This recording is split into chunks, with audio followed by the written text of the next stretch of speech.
Sherry Schwartz-Maltz. I'm the manager of media relations and issues management for the TDSB.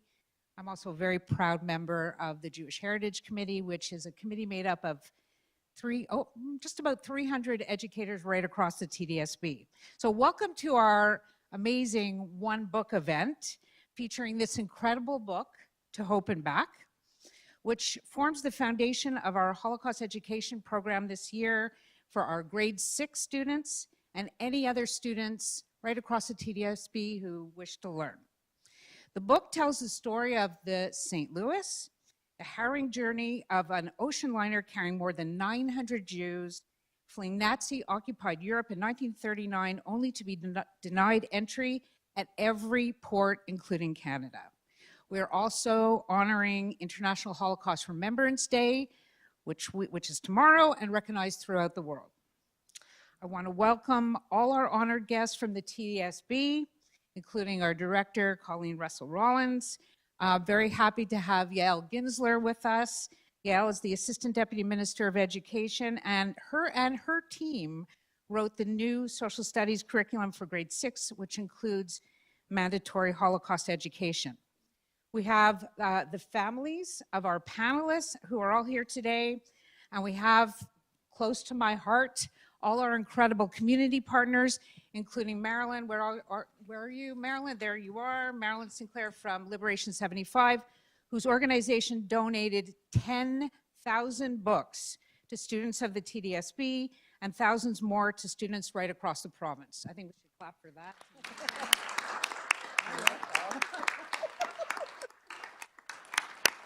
And of course, welcome to grade 6 students from Winfield's Middle School who are sitting up there, and grade 6 students from John Wanless Junior Public School who are all live in the audience today. We're very happy to have you guys with us.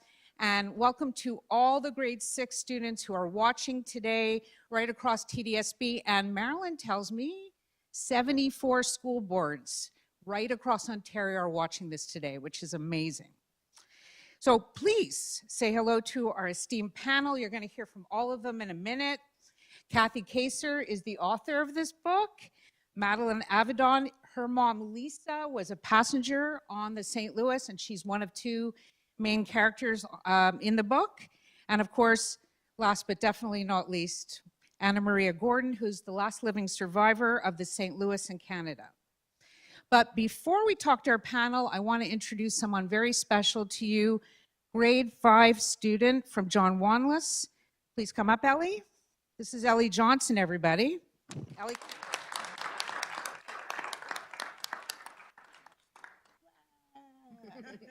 Ellie, do you recognize somebody on the panel? Yes, my great-grandmother. Who is she? My great-grandmother. Isn't that amazing? This is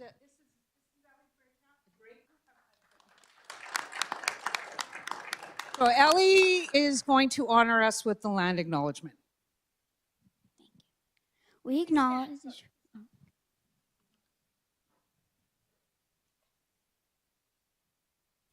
acknowledge we are hosted on the lands of the Mississaugas, the Anishinaabe, and Haudenosaunee Confederacy. We also recognize the enduring presence of all First Nations, Métis, and the Inuit people. Thank you. And if you could just stay standing for O Canada. True.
Thank you, Ellie. So we're going to meet our panel.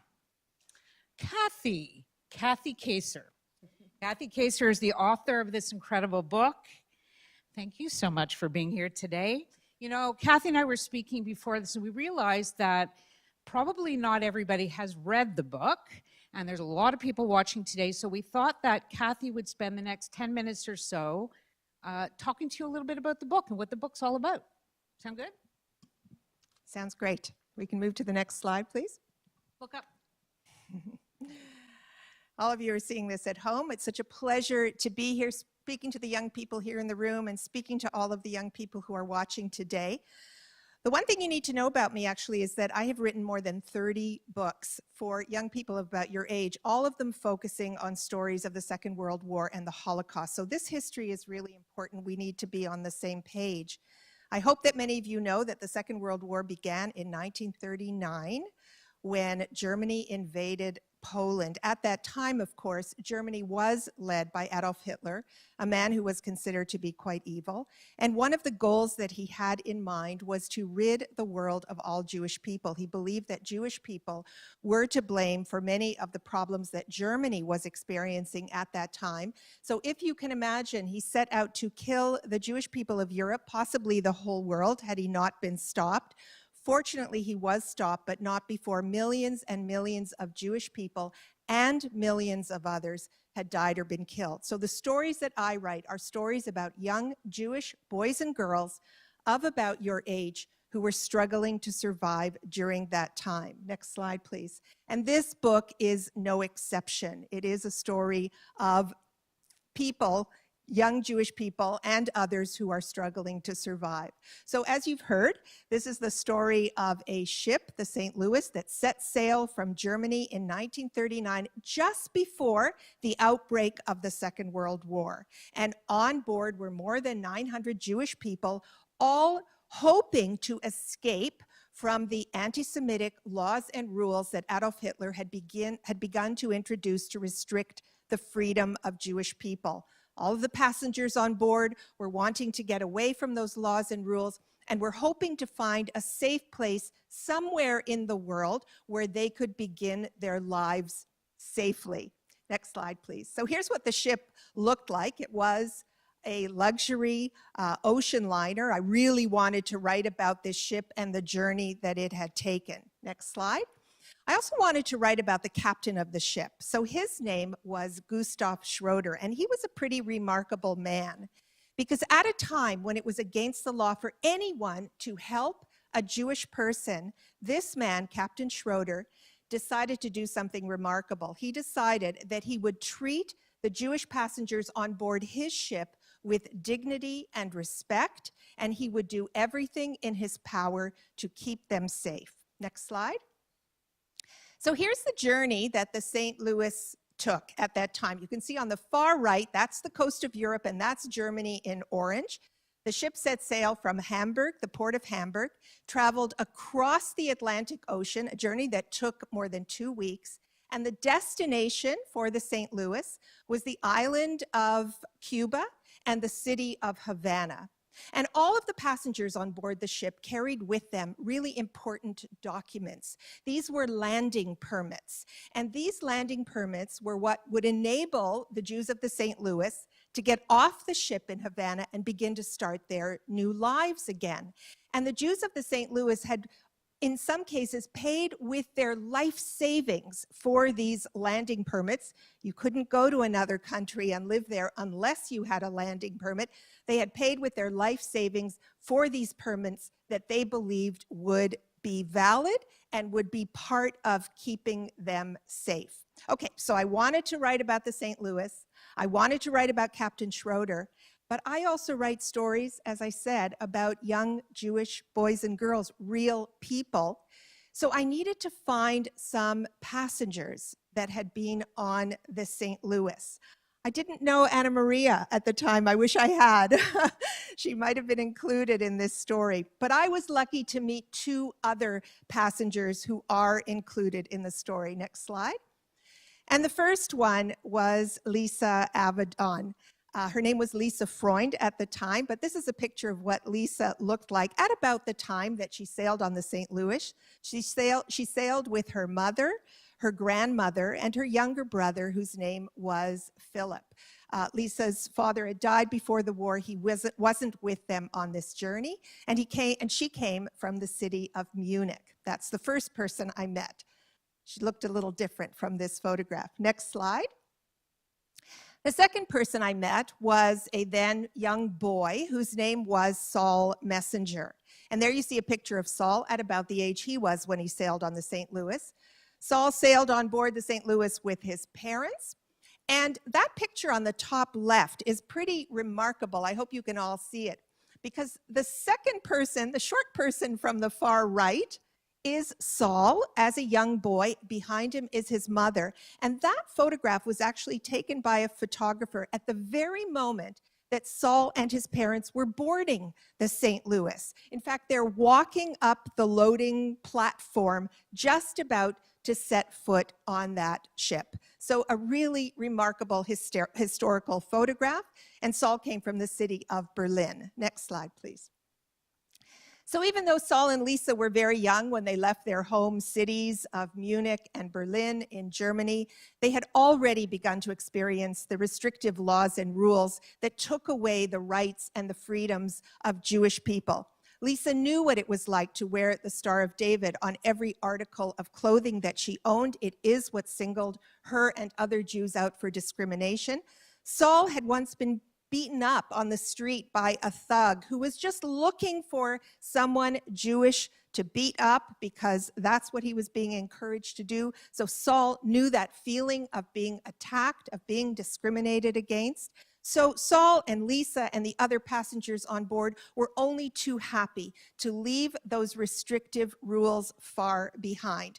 But you have to know that the passengers of the St. Louis were also leaving behind family and friends who were not able to get out in the way they were. They were leaving their homes. They were leaving their belongings. So I think it was with that mixture of emotions that they boarded this ship. And here you can see on the left a restaurant with a sign that says Jews are not welcome, and that symbol of the Nazi party, the swastika. And on the right, you can see a synagogue being burned to the ground. Next slide.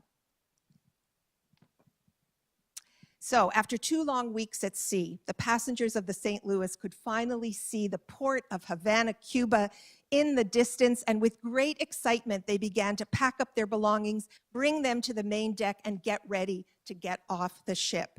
But here's where the story takes a terrible turn, because unbeknownst to the passengers on board, those precious landing permits, remember those documents that they carried with them, all of those precious documents had been canceled in the time it took for the ship to sail from Germany to Cuba.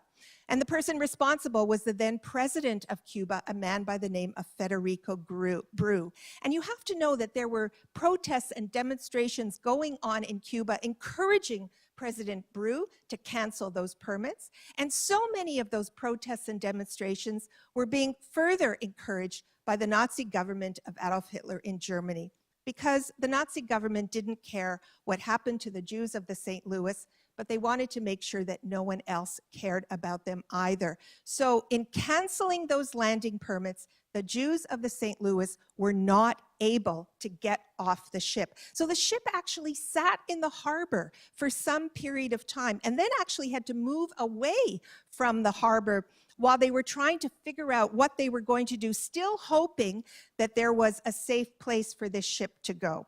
Country after country in North and South America, as you heard, were approached to allow the Jews of the St. Louis to land, and country after country said no, including our very own Canada. And eventually, the ship had no choice but to turn around and begin to sail back to Germany. And of course, we know that the passengers on board were terrified at the possibility that they would eventually be sent to the concentration camps of Europe and possibly be killed. So I'm not going to tell you what happens to Lisa and Saul and the other passengers. You will be reading the book to find out. Some of you may have already read the book to find out. But I will tell you this, we do estimate that more than a third of the passengers on board the ship eventually died or were killed in the concentration camps. And what is so important to know about that is that every single one of those lives could have been saved if one country in North or South America had allowed this ship to land. If Canada had said yes, then the outcome for the Jews of this ship would have been dramatically different. So I will tell you this, because as I said at the beginning, I got to meet two of the survivors and interview them. So we know already that those two did survive. And I want to show you what they looked like. You'll read more about them in the book. But next slide. So this is Lisa Avedon. This is what Lisa looked like at the time that I interviewed her for this story. Lisa eventually made her way to the United States and then to Canada. She married along the way, had 2 children and 5 grandchildren. You will meet one of her children in a moment, her now grown child in a moment. Lisa was an avid weaver. I took this picture of her sitting at her weaving loom. Sadly, Lisa passed away a few years ago. It was a great honor to meet her and include her story in this book. Next slide. And this is Saul Messenger at about the time that I interviewed him for this book. Saul eventually came with his family to the United States and to Buffalo, where he lives to this day. Saul became a doctor and has spent his whole life talking about his experience of being a passenger on board the St. Louis. I'm going to show you 2 more quick slides and then pass it back to Sherry. This is the Wheel of Conscience. This is an amazing monument that sits in a museum on the east coast of Canada, a museum called Pier 21, which documents the history of immigration over the years, immigration to Canada. This monument was unveiled in 2010 to bring awareness to Canada's decision to not allow the Jews of the St. Louis to land. You know, it's very important for us to acknowledge our history in order to be able to do something about that history. And this monument is acknowledging that history. Next slide. And in 2018, our very own Prime Minister, Justin Trudeau, stood up in the House of Commons and he apologized, finally apologized to the Jews of the St. Louis for not allowing the ship, for the decision, not his decision, but the decision not to allow the Jews of the St. Louis to land in Canada in 1939. There is a long apology that he gave, but I'm just going to read you one sentence from it because I think this is a really important sentence. This is what he said. "It is my sincere hope that we can shine a light on this painful chapter of our history and ensure that its lessons are not forgotten." And that is certainly my hope for all of us, that we learn about this history, that we learn from this history, that we not forget this important history now more than ever, and that we, every single one of us, not just me, but every single one of us, passes these stories and this history on. So I will stop there. Thank you, Kathy.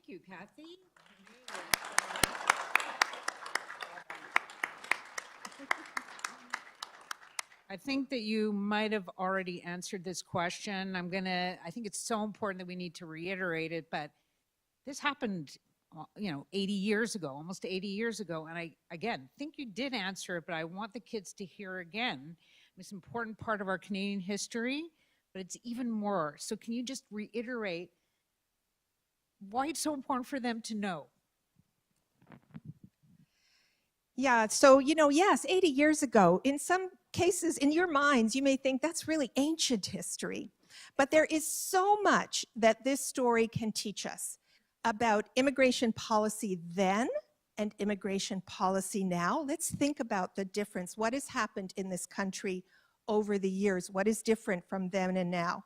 Teaching us about anti-Semitism then and now. Sadly, there are some aspects of anti-Semitism that are on the rise now in ways that may be similar to what was happening then. So we can take, as I said, we cannot change history unless we learn from history. I think we need to take all those elements of history and bring it into the present and understand the lessons, the messages that we need to take with us now and going forward. Thank you so much. Okay, and now we're going to meet You just met or saw some pictures of Lisa Avedon, one of two main characters in the book. And this is Lisa's daughter, Madeline. Welcome. Thank you for being here. So I think that Kathy told you the story of Lisa. And again, I hope that you all read the book if you haven't. Lisa was about 4 years old when she got on the boat in Hamburg. She was there with she boarded with her mother, her brother, and her grandmother. And again, they were just looking for a new life in America to escape the persecution in Germany. But that wasn't meant to be. Your mom, though, and her family did make it to England, and they ultimately made it to Canada. So theirs is a good ending to the story. I'd like to ask you, did your mom talk a lot about the experience of being on the St. Louis while you were growing up? Thanks, Sherry, and thanks very much for having me here. She was 4 years old on the ship, so she did talk a bit about it. Initially, she shared stories of being horrifically seasick, awfully seasick, and she desperately wanted to get to Cuba for the ship to stop moving. That was the reason. And then, of course, as the ship returned back to Europe, she was very seasick again. She had some happy memories on the ship. It was, as Kathy mentioned, a luxury liner. My mother talked about seeing a swimming pool for the very first time in her life, and going to the movies and just being treated, as Kathy mentioned, so wonderfully on the ship compared to what they were experiencing in terms of the hatred towards Jews in Germany. So those were the big memories she had as a young child. Thank you. So your mom, as I said, was one of the lucky ones who ultimately made it to England, made it to Canada, where in Canada she became a college professor, correct? How do you think, like looking back, how do you think the experience changed your mom's life, and how did it change your life? It's a good question and a big question. So she was a college professor. There's a great picture of her up there, but she was also, she was an educator, a provincial employee. She worked for the Ministry of Labor, and her passion was really around supporting, helping, educating others. And I think that's what she took away from that experience. It gave her a passion to support the injustices around. She led several programs that supported women in Canada, helped knock down barriers for other refugees. She was really a proponent of human rights. And I think that's what the story, that's why I think this is one of the most important stories about the Holocaust. I guess I'm biased in some ways because I'm here because of it. But truly, if it weren't for the allies and the advocates that supported the Jewish passengers, we would not be here today. And that message is so important for everybody to understand, that we all need advocates. We all need allies in this world when we're in times of crises. So that's how it affected me. She shared that learning with me. And I think my whole life I've kind of understood that, and I've tried to help my children understand that, and really not take for granted anything that we have in our lives, because it's a story of survival that we're here today, and we're very proud to be in Canada, and we're very happy that Canada apologized and acknowledged for their inaction in this horrible, dark period of history. So I think that's how it's affected me. Was your family at the apology in Ottawa? Tell me a little bit about that experience. Yeah, in fact, that's where Anna Maria and I met. We had the opportunity to, and there's a picture of my family that's a couple years old now. My daughter is actually 13 and not an infant. But we got to sit in the House of Commons. We got to sit like where the folks that students are up here. That's where we were sitting, overlooking Justin Trudeau and the other party members. Each of them had a very impactful and very intentional speech about apologizing to the Jewish passengers and their descendants. It was very heartwarming. There were lots of tears. There was lots of thank yous and a level of appreciation that was shared throughout the event. It was truly a mark of history, and I think for myself and my husband, my kids, we will never forget that experience. It felt like we were understood. So my last question is, you're representing your family, you're representing your mom. If your mom was sitting here today looking at all these amazing, beautiful kids up there, here, watching, what do you think she would say to them? What would her message be after everything that she's been through? Well, if any of you knew Lisa, she was a very big personality and in a little body. She was 5'2", but very boisterous and very loud and very intentional and purposeful.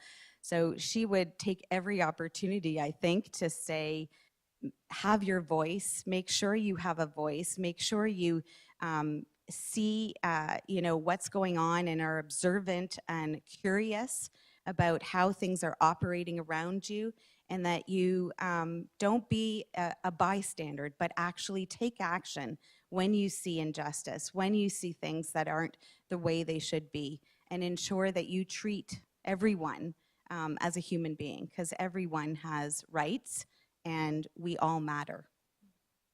Beautiful message. Thank you. Beautiful. Thank you. Now we turn our attention to wonderful Anna Maria Gordon. Could you guys believe Anna Maria Gordon was actually on the St. Louis? Wow. You're the last, that deserves a clap. It's a real honor for us to have you in the room today and to meet you. So thank you for being here. Your story is so incredible. There's so many twists and turns and interesting things to learn. We could do a whole live webcast just on your story, but unfortunately, we just don't have the time today. But teachers watching, there is Tony Cushman, our amazing teacher from Market Lane, and Lily, I don't know where you are, from our equity team. They joined together this summer and wrote an incredible lesson, which is on our To Hope and Back website, which is Anna Maria's story, multiple videos, a story map, what am I missing? Testimonials. So please, everybody, go back and go on the website and have a look at that, because it's an incredible story. So you were 4 years old when you were on the St. Louis, and you boarded like everybody else at Hamburg. You were born in Czechoslovakia, though. Is that correct? So do you have any, I mean, it's 4 years old. I don't know if you have any memories at all of being on the ship? The only memories I have are of being very happy. For me, it was like a vacation. It was a beautiful ship with all the facilities.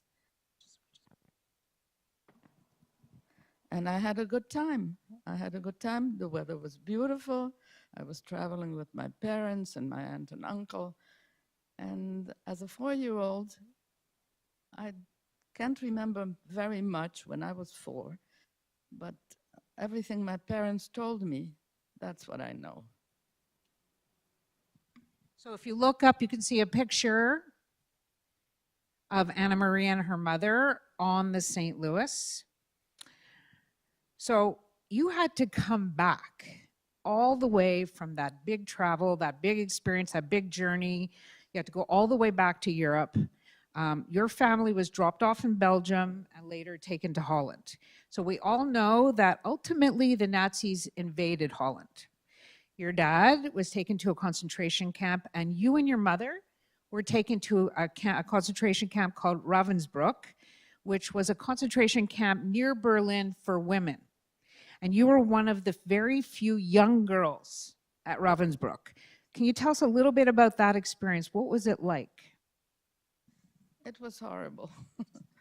We were only 6 girls in the camp, like 6 children, and it was very scary. There were guards with big dogs. We didn't have food.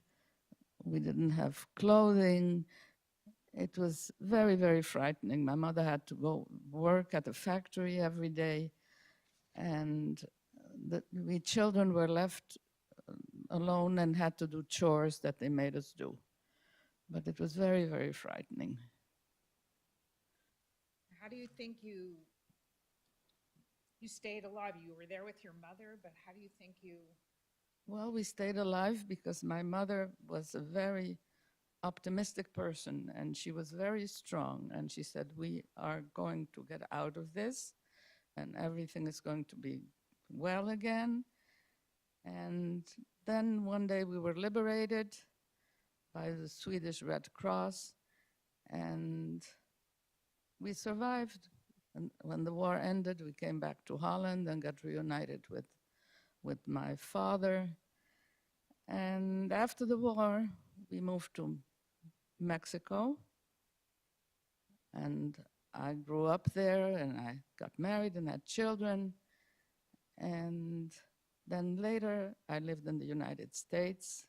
And now I live in this beautiful country, Canada, and I'm a Canadian, a proud Canadian citizen.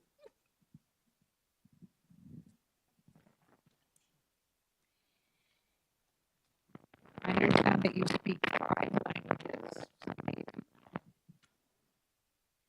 You've raised a beautiful family. I think you have 12, is it true? Am I right? 12 grandchildren, and I'm hearing 8 great-grandchildren, including Ellie, amazing Ellie.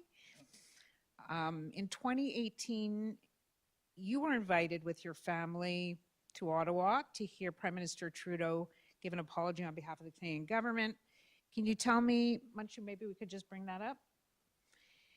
What was that experience like, being in Ottawa? That was a very emotional experience. And I was very happy to hear that even after so many years, people think of the St. Louis and that Canada apologized because even if things are bad, they get better. And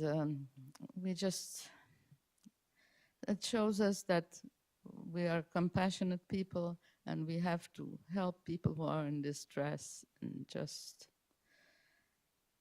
I thank Prime Minister Trudeau very much for that apology because it meant very, very much to me. When you look back, you had the experience of being on the St. Louis, you had the experience of being in a horrible concentration camp, you moved to multiple countries, and then you had beautiful family and it sounds like a lovely life. But when you look back on the early part of your life, how do you think that experience changed you as a person? I grew up with parents who were always looking ahead, never crying of what was and what they had before. And they made me stronger.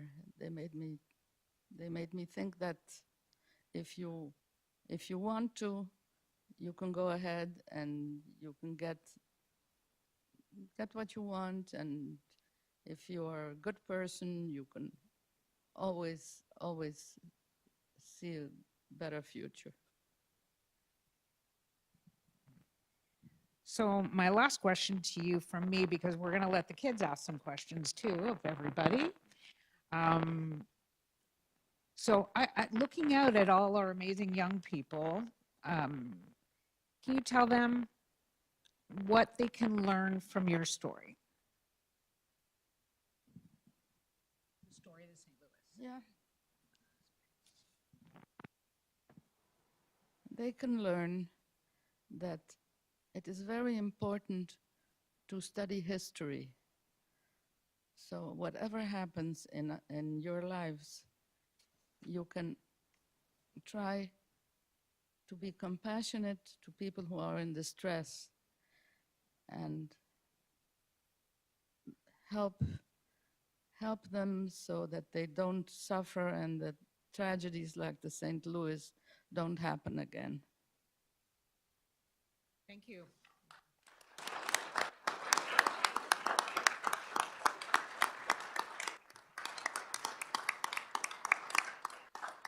Okay.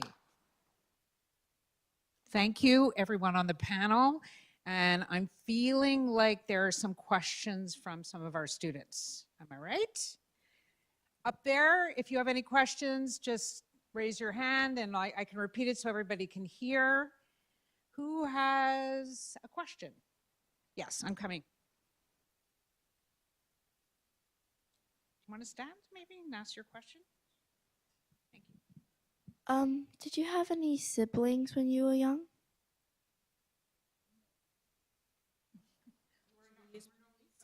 I'm an only child. Oh, and also, was it just you and your mom? Was it just you and your mom? I can't hear what she's saying. Was it? No, I was with my mom, with my dad, and with my dad's older brother and his wife.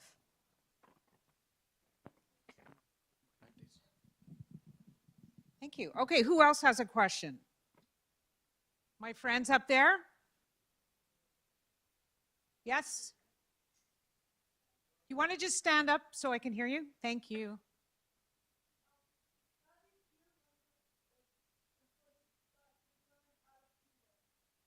What? How do we feel when we were denied entry, they were denied entry into Cuba? Okay, that's a great question. So Madeline or Kathy, sorry, should organize the mics. Did your mom talk about how she felt when they were denied entry into Cuba?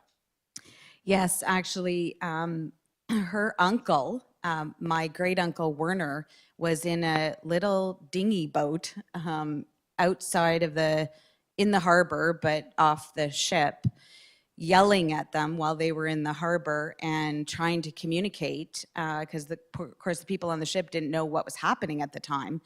And so when they found out that they couldn't reconnect with her family, and she couldn't go to her uncle, she was very distraught, and she had lots of memories about being very upset leaving Cuba. I don't think at 4 years old she understood the intensity of that decision of having to return back to Europe, but she definitely understood that it didn't mean that they weren't able to have safe passage, that there was ambiguity. They didn't know where they were going to go, and then she was being turned away from a family member who was just at arm's reach that she couldn't get to. So that was a very strong memory for her.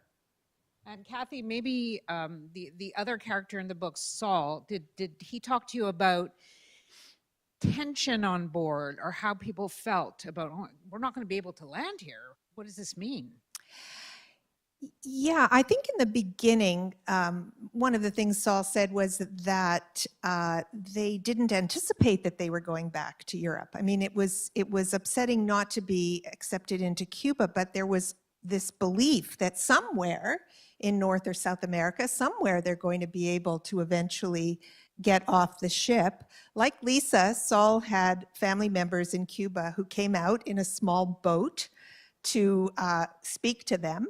And because Saul's family had a cabin at the very bottom of the ship, they had a little porthole, a window that they could open. He actually was just a few meters away from his family members on this ship outside the window.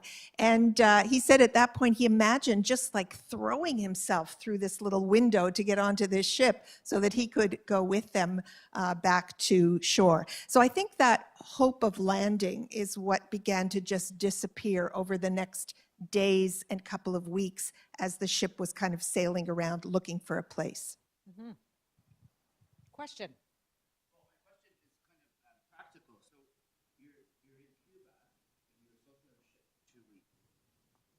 And then wasn't there a panic? Like, where did the supplies come from? I'm just going to repeat the question just in case not everybody heard it. We'll go back. So they're facing Cuba. They're looking at Cuba. They've escaped Germany, and they can't get in. They won't let them in. So they're circling around for was it 2 weeks? Is that your question? What was it?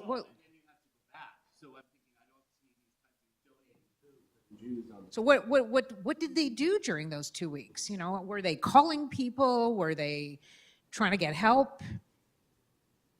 I'll jump in quickly. So the ship was refurbished with supplies. Cuba actually did provide some supplies to stock the ship in whatever journey it was going to be taking at that point. And the other important thing to know is that there were organizations working on behalf of the Jews of the St. Louis, trying to find a safe place for them to land. That didn't happen till much later. And B, the passengers on board were encouraged to write letters to anyone they knew in America, in Canada, in anywhere in North or South America, seeing if somebody would respond to one of those letters and do something to get them to land. And then I was also wondering, because you spent your life savings to get on there, which the money took, you went back with nothing. Do you want to answer that? So your parents probably had to spend a lot of money. I'm not sure if they spent their whole life savings, but then you had to go back and you had nothing. Is that correct? That's correct. So when we got to Holland, first we were in a refugee camp, and later we were let out and lived in Amsterdam, and my parents did all kinds of jobs. My father cleaned and my mother cooked for people and did all kinds of jobs to survive because they had no money. And did Lisa talk about, your family talk about how hard it was to get the tickets and what that did to their family? Yeah, it was very difficult. And remember, 1939, women couldn't do a lot of things without men, sadly. And my grandfather had already died. And so my grandmother had a very difficult time securing the passage of the tickets. She sold everything except for the few things that they brought on the St. Louis, which was a few pieces of furniture.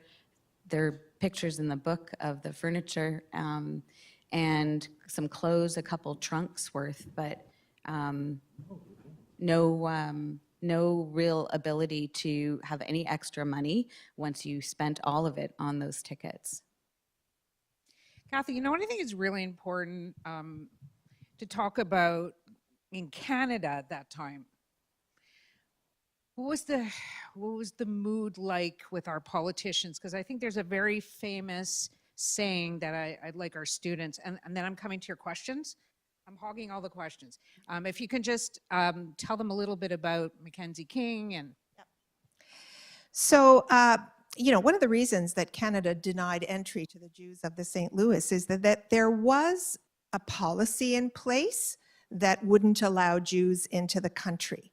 Our prime minister at the time was a man by the name of William Lyon Mackenzie King, and there was a member of his cabinet, a man by the name of Frederick Blair. And Frederick Blair was once asked the question, how many Jews would Canada allow to enter during this time? How many Jews would Canada be willing to take in? And Frederick Blair's answer, which has become very famous over the years, he said, none is too many. None is too many. That means 0 is too many, even, if you can imagine that. And there were, again, protests and demonstrations in Canada encouraging the government not to allow the Jews to land.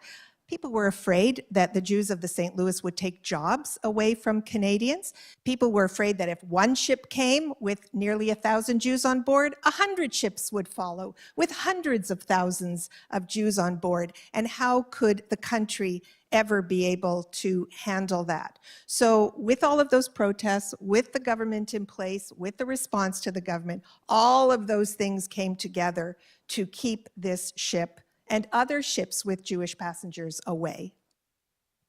Thank you.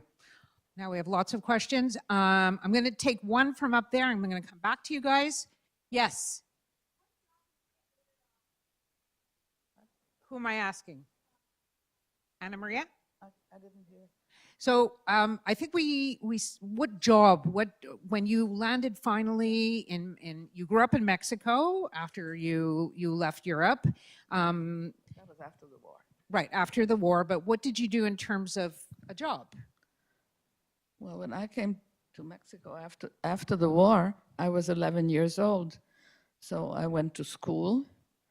I did not speak Spanish or English, but I had to go to a bilingual school and learn both languages at the same time.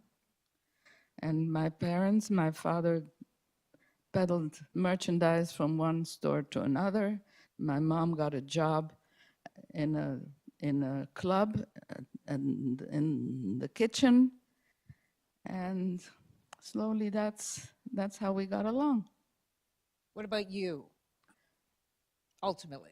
Ultimately, well, I went to school. Later I worked. I worked in a store. Then I got married and had my 4 children. And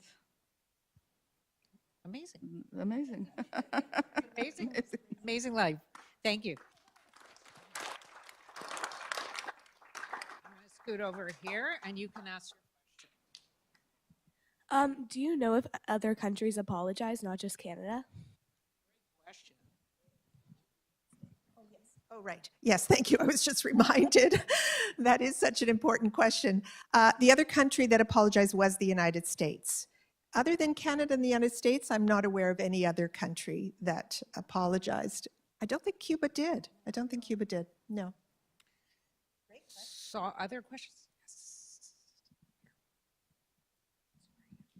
How long did you stay at the refugee camps before you went to Mexico? How long were you in Holland? How long did you stay in the refugee camp before you moved? In the refugee camp in Holland, we were just a few years. Then we lived in Amsterdam until they took us to the concentration camps, which was in 1944. And After the war? after the war is when we went to Mexico because my mother had a brother there and he sent us immigration papers and we could go there. Thank you. Oh, I see lots of questions over there. I'm going to come back. I'm going to come back. Sorry, going all the way over here. Sorry. Yes, sweetie? Go ahead.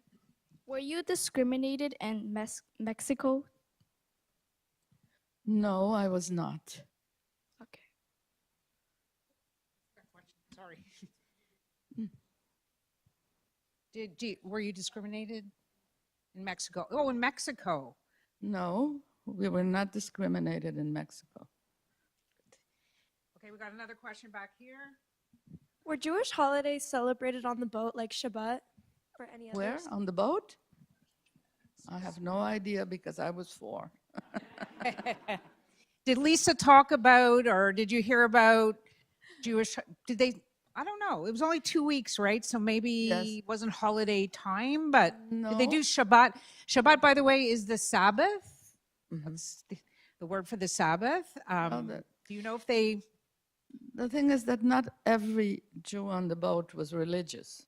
So I don't know. I Yeah. really don't know. I have not heard stories that my mother had shared about that. The only event that she shared was that there was a costume party or some kind of party before they landed in Cuba, and she was so seasick she couldn't go, and she desperately wanted to go, but I don't know. thank you. They actually did provide the opportunity for Shabbat services, Sabbath services, for those who wanted to attend. I think we have 2 more questions back here while I'm here. How long did it take you to learn English or Spanish in Mexico? It took me about a year to be fluent in both languages. Wow, incredible.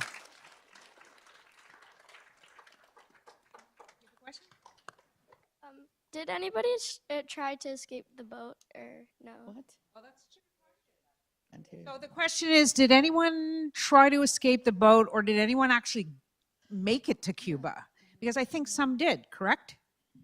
Kathy, maybe? There were very few.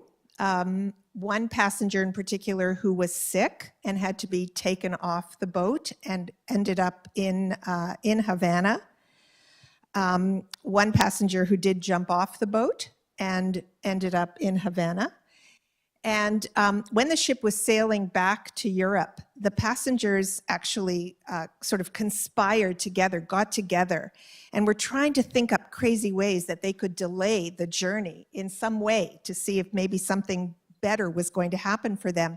And they had this one crazy idea that never actually happened, but they had an idea that one by one, passengers would take turns jumping off the back of the ship.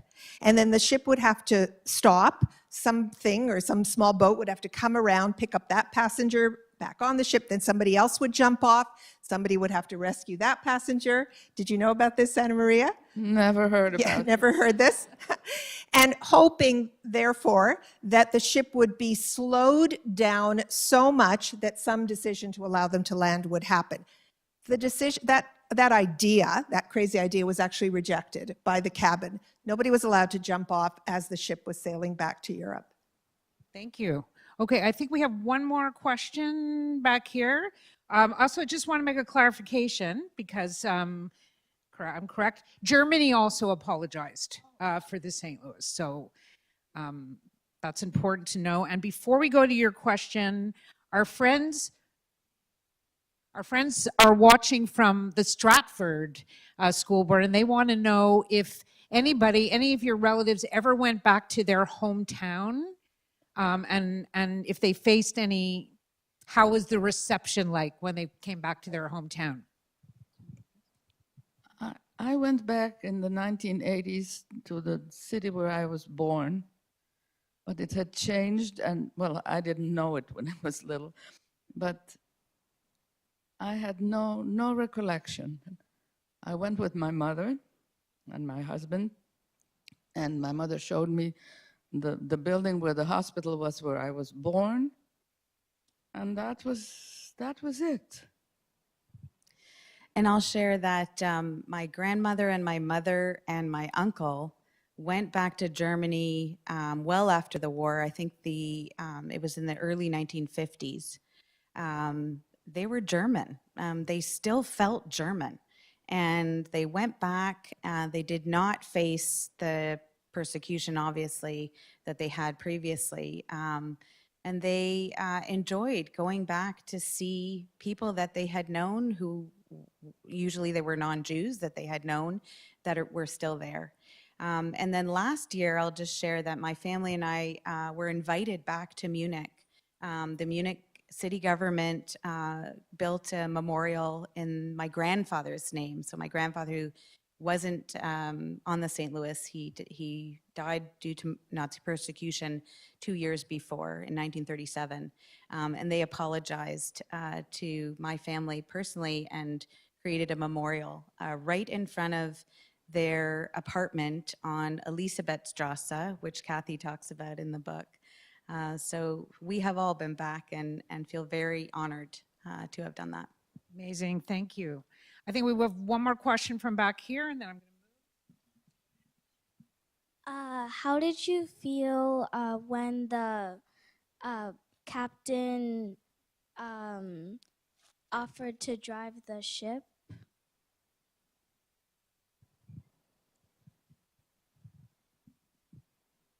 the question again, sorry.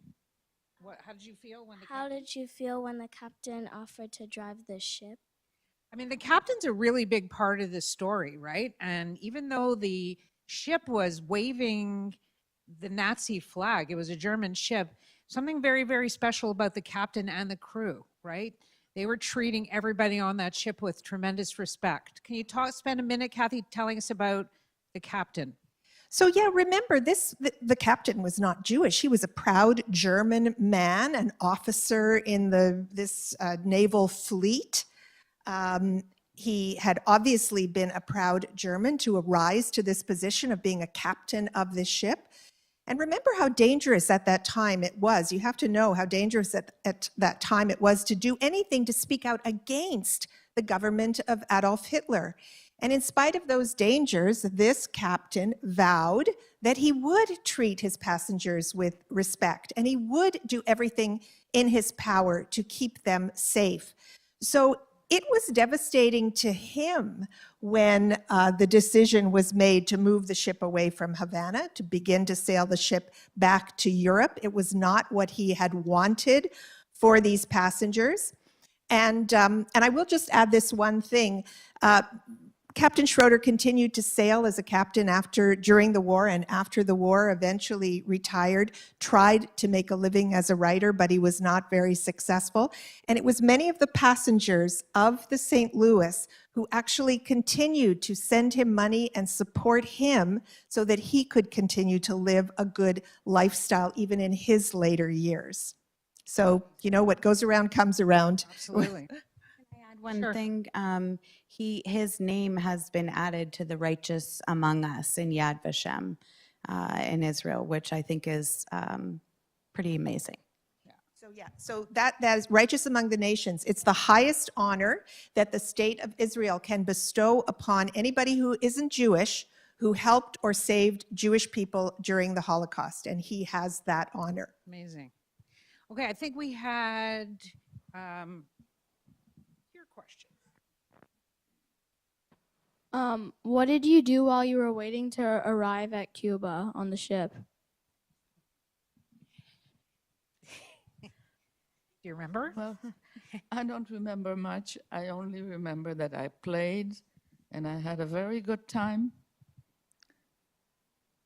And that the Lisa? big Lisa, I know she went to the swimming pool, she went to movies. Yeah, and she was seasick, which you'll Yeah. hear a lot about in the book. But they had a fun time on the ship. It was first time ever that she was on a cruise ship. I will say she wasn't a fan of cruise ships after that, though. I think we only have time for one very, very, very quick question. There you go. Thank you. Did you make any friends on the boat? Or do you- I don't know if you remember. No, I didn't make any friends because, first of all, I was not German. So even though I spoke German, I was too young. I was too young to make friends. I was only 4, and only the bigger ones played together. How about They didn't want me, you know? How about Lisa? So Lisa didn't really make any friends, but Philip, my uncle Philip, her brother, he did. And she heard stories about how he would run around all day long with a group of boys and really have a ball, teasing people and just meeting everybody and having a good time. And I'll just say, like Philip, Saul also hung around with a group of boys on the ship. And I think one of the important things to say about this is that remembering that for many of the young people, they had begun to experience all those anti-Semitic laws and rules, those horrible things that were happening in their home countries. And here on the St. Louis, they could meet other children and play without fear of being excluded or bullied or beaten up or any of that. So for those who were able and remember, it was an incredible experience to be able to play freely with other kids their own age. Amazing. An amazing way to end this webcast. I want to thank you all for being here today. I want to thank you guys for your incredible questions. I want to thank you, our incredible panel. There's 2 people I want to mention, Superintendent Debbie Donsky and our teacher grade 6 teacher from Rockford, who did a ton of work on this event, and it's Cindy's lessons most of the lessons are Cindy's, and they're incredible on the website. I want to thank Minister Lecce, who's in Ottawa right now at the National Memorial, but wanted to be here, who made Holocaust education mandatory in grade 6, and that's really important. And I hope you all have a great day. Thank you.